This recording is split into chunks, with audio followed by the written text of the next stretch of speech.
Adanya pohon tumbang di Jalan Raya Wana Herang depan PT Novel, kondisi limis dan pohon itu tumbang menimpa pengguna jalan, 1 orang pengendara motor dan 2 orang pedagang tahu bulat yang sedang melintas.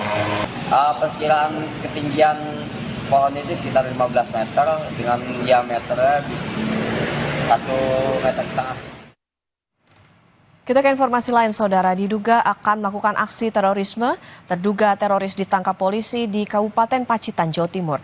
Terduga teroris ditangkap setelah mengancam akan meledakkan Mapolres Pacitan pada saat proses mediasi kasus kecelakaan.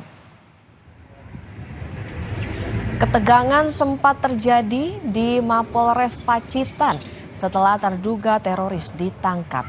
Pelaku yang sempat mengaku sebagai residivis teroris ditangkap usai mengancam akan meledakkan Mapolres Pacitan saat proses mediasi kecelakaan lalu lintas yang terjadi di wilayah desa Tanjung Sari, Kecamatan Pacitan. Dalam proses penggeledahan ditemukan 1 pucuk senjata api jenis airsoft gun yang disimpan di dalam tas pelaku.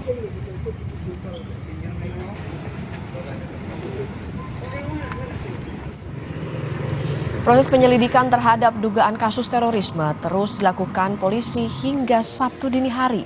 Selain dari Polres Pacitan, penyelidikan juga melibatkan tim Detasmen Khusus 88 Anti Teror Mabes Polri. Untuk perkembangan informasi dari dugaan kasus terorisme ini akan disampaikan dalam 1 sampai 2 hari ke depan.